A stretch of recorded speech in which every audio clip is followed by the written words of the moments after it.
Salam alaikum, bismillah ar-Rahman ar-Rahim.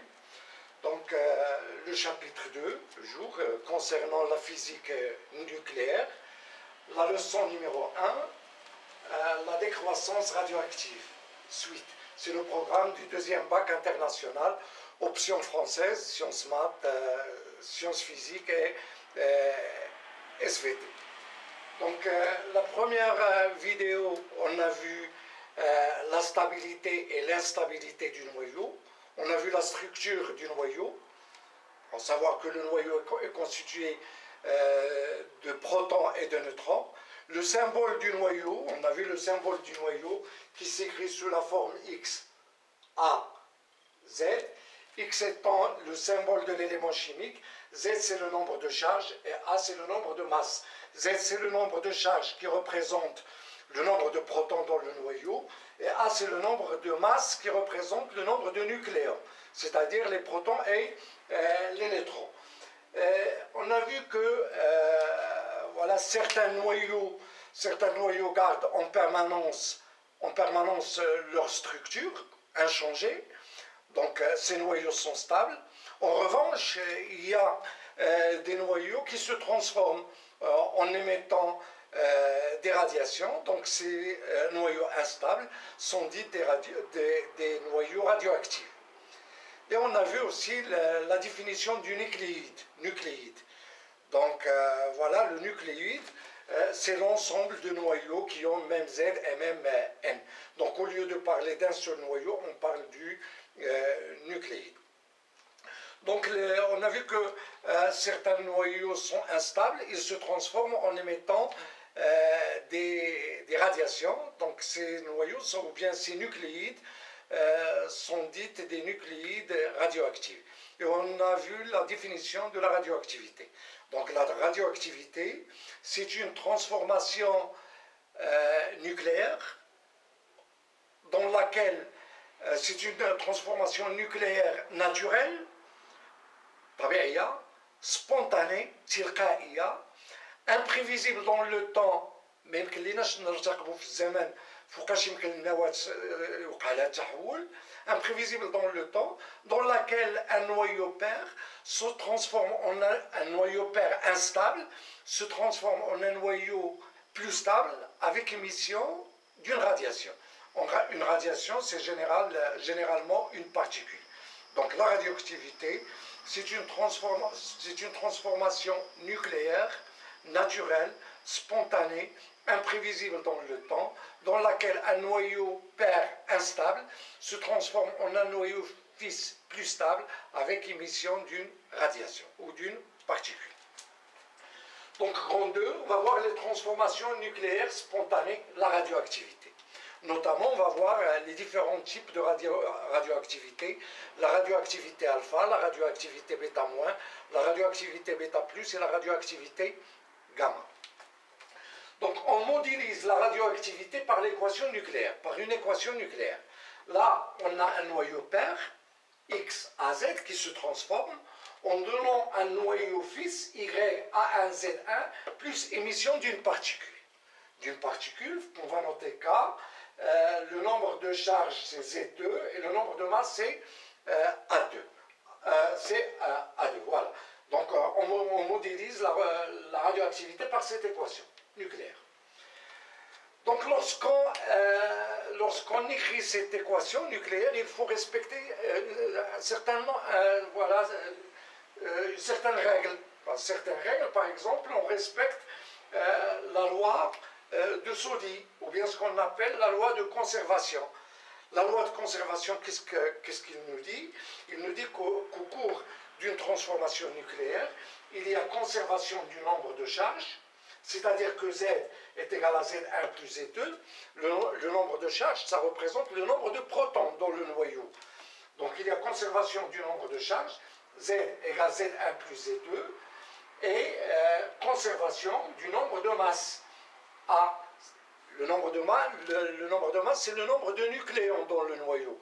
Le nombre de nucléons, c'est le nombre de protons plus le nombre de neutrons. C'est-à-dire A égale A1 plus A2. Il y a aussi conservation de l'énergie et conservation de la quantité de matière. va pas en parler. Donc on s'intéresse uniquement de la loi de Soddy.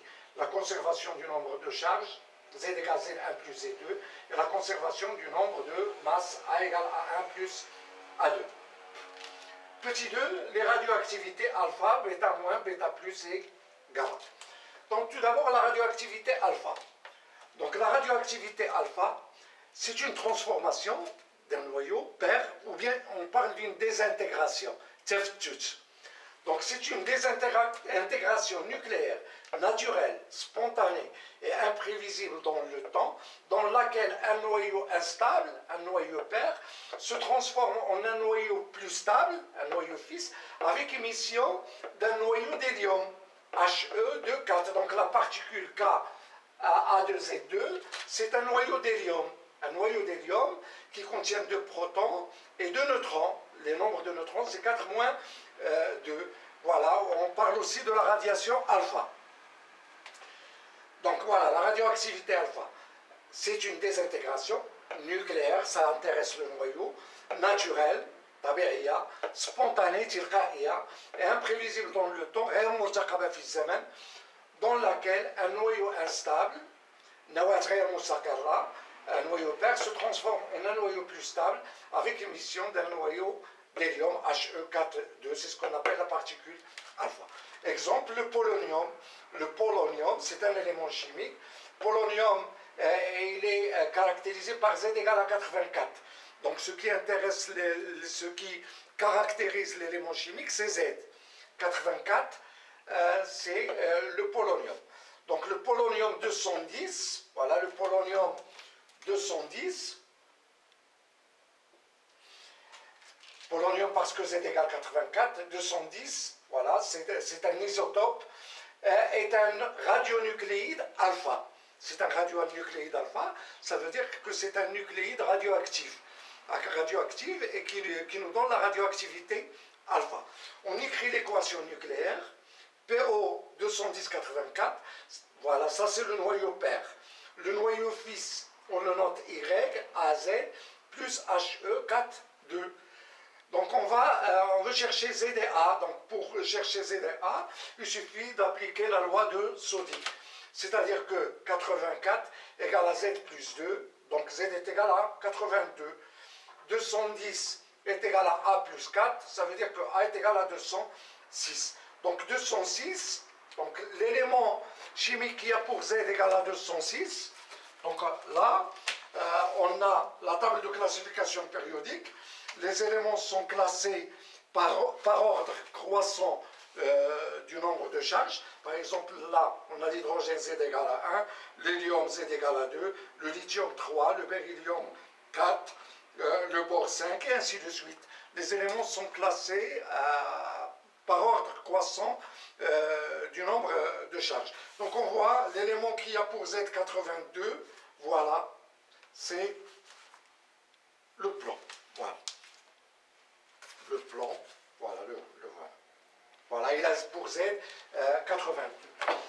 Donc Y 206,82, ce qui caractérise l'élément chimique, c'est 82. Donc c'est le plomb 82, le plomb 206. Donc on écrit l'équation nucléaire PO 210,84 qui nous donne PB 206,82 plus He4,2. Voilà, donc ça, c'est l'équation nucléaire qui modélise la transformation, la désintégration du polonium 210 en plomb 206. De 2, la radioactivité bêta-. Donc la même définition. Donc c'est une désintégration nucléaire naturelle, spontanée et imprévisible dans le temps, dans laquelle un noyau instable pair se transforme en un noyau plus stable fils avec émission d'une particule, émission d'un électron. Émission d'un électron, voilà ce qu'on appelle bêta-, et l'électron, on le note par E-1, 0. Donc c'est une notation qui est fausse, mais on l'utilise pour pouvoir appliquer la loi de Soddy, lorsqu'on écrit l'équation nucléaire.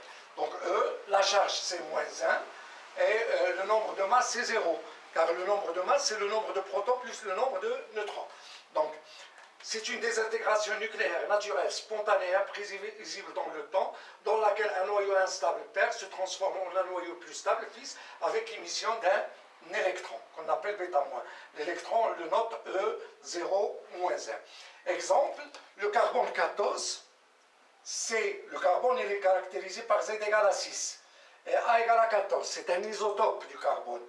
Est un radionucléide β-, est un radionucléide β-, ça veut dire que c'est un nucléide radioactif et qui nous donne la radioactivité β-.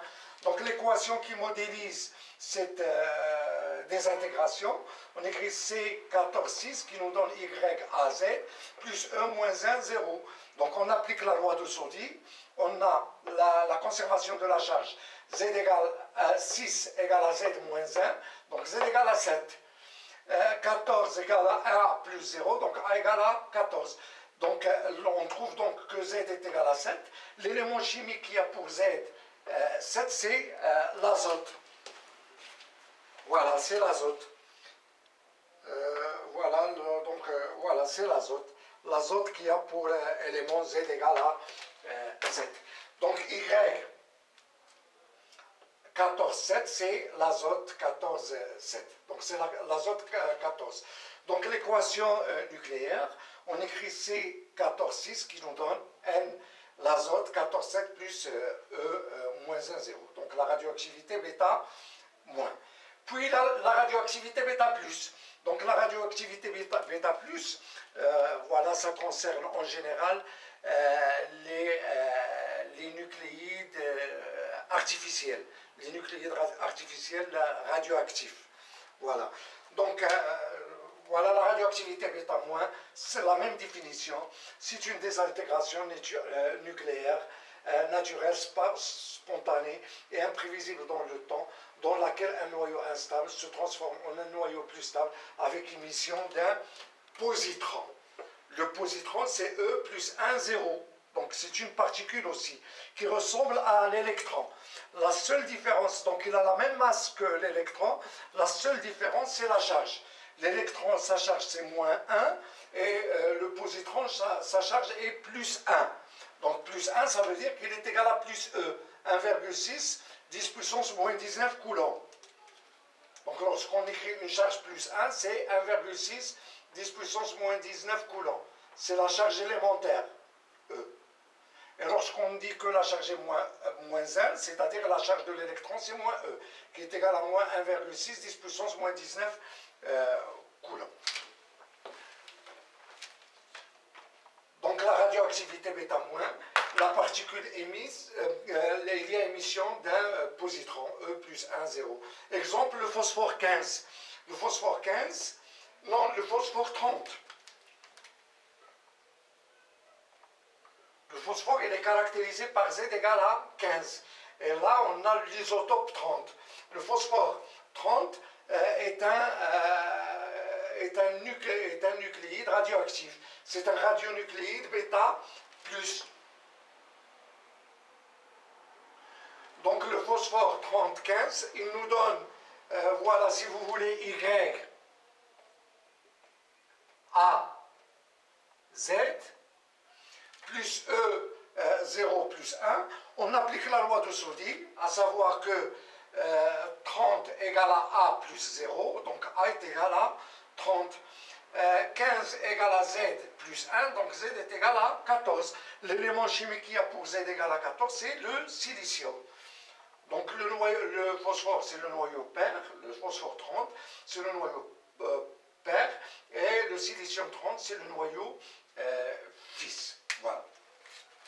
Donc on a vu dans la vidéo précédente que la radioactivité bêta-,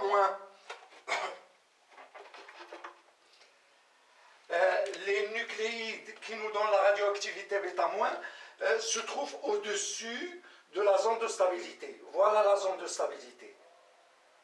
Donc ces nucléides qui sont représentés en bleu, ils se trouvent au-dessus de la zone de stabilité. Ces nucléides, donc voilà, ils ne se trouvent pas dans la zone de stabilité. Donc ils sont instables, ils sont radioactifs.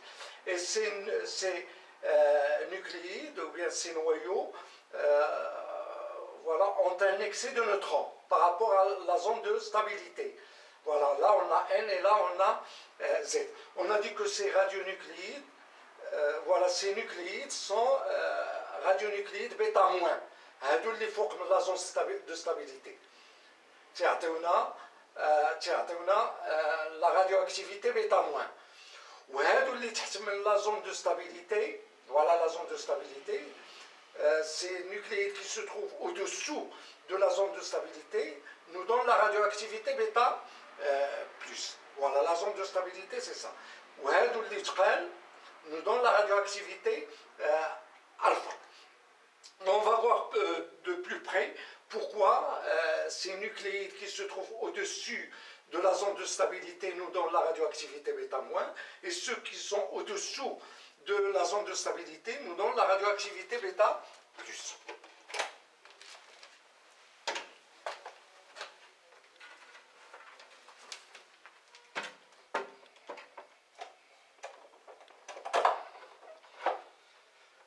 Donc voilà. On a là l'exemple de la radioactivité bêta-. Voilà cet exemple. Carbone 14 qui nous donne N14,7 plus E-1, 0. Donc voilà le diagramme de Segre. Donc dans le diagramme de Segre, on a dit qu'on représente les nucléides par des petits carreaux. Voilà, assimilés à des points, Là, on fait un agrandissement. Voilà, donc on a voilà le carbone C614, donc Z est égal à 6, et le nombre de neutrons c'est 14 moins 6 qui est égal à 8. Et le noyau fils c'est N 14, 7. Voilà, le nombre de protons c'est 7, et le nombre de neutrons c'est 14 moins 7 qui est égal à 7. Voilà, ça c'est la radioactivité bêta-. Qu'est-ce qu'on constate? On constate que pour le noyau pair, on a 8 protons, et 8 neutrons et 6 protons. Et le noyau fils, on a 7 protons, 7 neutrons et 7 protons. Donc tout se passe comme si un neutron, donc là il y a diminution du nombre de neutrons d'une unité et augmentation du nombre de protons d'une unité. Donc la radioactivité bêta-, c'est une transformation d'un neutron, voilà, le nombre de neutrons diminue. Transformation d'un neutron en un proton. Donc la radioactivité bêta- est une transformation d'un neutron dans le noyau en un proton. Le neutron, voilà, on le note comme ça, N10, le nombre de masse c'est 1, puisqu'il y a un neutron. Le nombre de charge c'est 0, parce que le neutron n'est pas chargé. Ça nous donne un proton. Le nombre de charge c'est plus 1, puisque la charge du proton est positive, est égale à plus E. Et le nombre de masse est égal à 1, puisque c'est un proton. Plus E moins 1, 0. Donc on constate que la loi de Soddy est respectée. On a 0 est égal à 1 moins 1, et 1 égale à 1 plus 0. Pour la radioactivité bêta+, la radioactivité bêta+, par exemple le phosphore 15 qui nous donne Si30, 14 plus E plus 1, 0. Donc voilà, on a le phosphore 15, voilà, là c'est 15.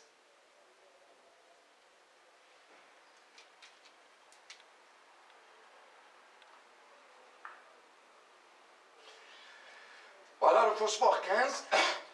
Le nombre de protons c'est 15, le nombre de neutrons c'est 15. Ça c'est le noyau pair instable.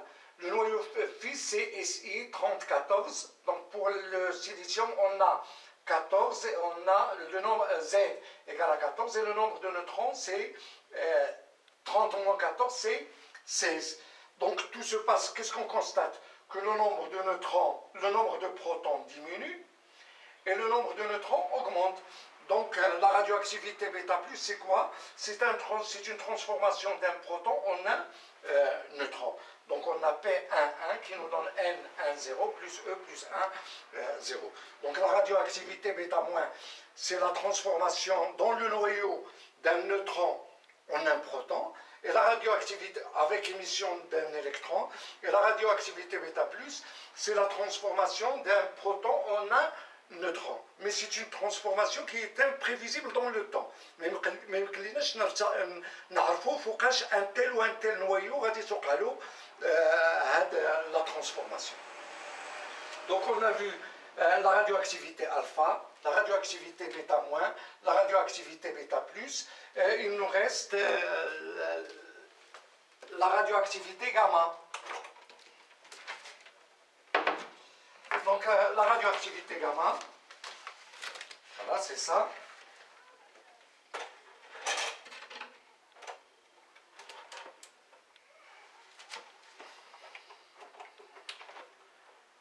Voilà la radioactivité gamma. Donc les rayons gamma sont des ondes électromagnétiques. Comme la lumière. La lumière est aussi une onde électromagnétique, sauf que les rayons gamma ont une longueur d'onde qui est très faible par rapport aux ondes lumineuses. Voilà. Et leur énergie est grande, donc invisible. Donc les rayons gamma sont des ondes électromagnétiques très énergétiques. La radioactivité gamma accompagne souvent alpha, bêta moins ou bêta plus. كتجي غالبا مورا الفا ولا alpha, bêta moins ou la bêta plus. كتكون عندنا لا ديزانتيغراسيون alpha ولا bêta moins ولا bêta plus وتجي في بعض الأحيان من موراها la radioactivité gamma. Donc les rayons gamma sont des ondes électromagnétiques très énergétiques. La radioactivité gamma accompagne souvent alpha, bêta moins ou bêta plus quand le noyau fils est excité. C'est quand le noyau fils n'est pas stable à 100%. C'est quand il est excité. Par exemple, on a l'azote 7. On a là une radioactivité bêta plus. Ça nous donne O16, 8 plus E. Voilà, là c'est bêta moins. Voilà, 7, 14, qui nous donne, voilà, moins 1.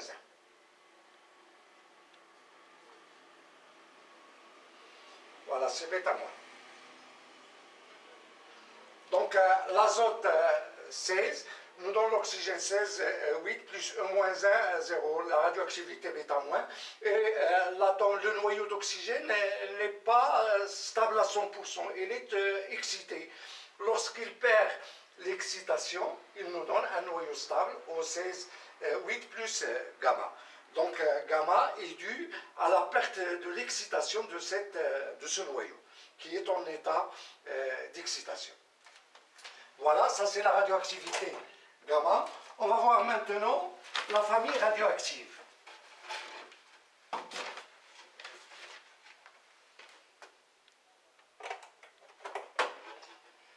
Donc la famille radioactive. La famille radioactive d'un noyau père est l'ensemble des noyaux qui, par une série de désintégrations,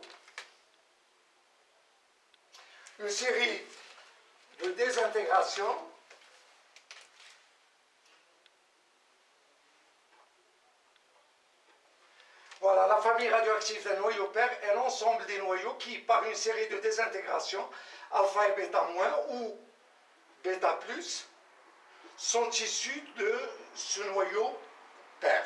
Exemple, la famille radioactive de l'uranium-238. Donc voilà l'uranium-238. Donc on a une série de désintégrations et on obtient ces noyaux.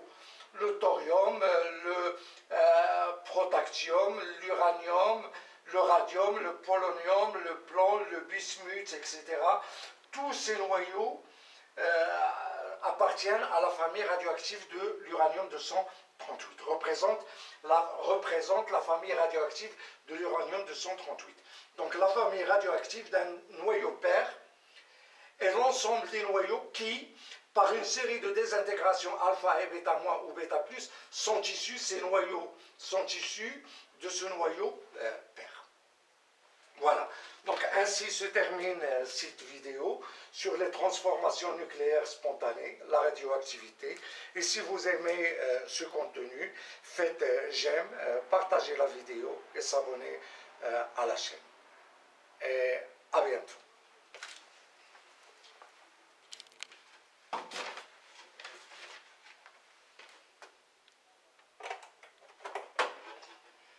Donc la famille radioactive. La famille radioactive d'un noyau père est l'ensemble des noyaux qui, par une série de désintégrations,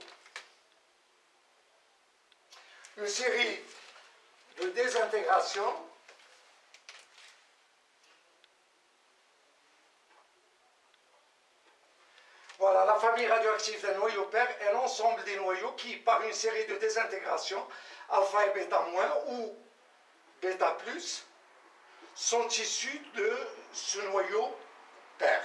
Exemple, la famille radioactive de l'uranium-238. Donc voilà l'uranium-238. Donc on a une série de désintégrations et on obtient ces noyaux. Le thorium, le protactium, l'uranium, le radium, le polonium, le plomb, le bismuth, etc. Tous ces noyaux appartiennent à la famille radioactive de l'uranium-238, représente la famille radioactive de l'uranium-238. Donc la famille radioactive d'un noyau père est l'ensemble des noyaux qui, par une série de désintégrations alpha et bêta moins ou bêta plus, sont issus, ces noyaux sont issus de ce noyau père. Voilà. Donc ainsi se termine cette vidéo sur les transformations nucléaires spontanées, la radioactivité. Et si vous aimez ce contenu, faites j'aime, partagez la vidéo et s'abonnez à la chaîne. Et à bientôt.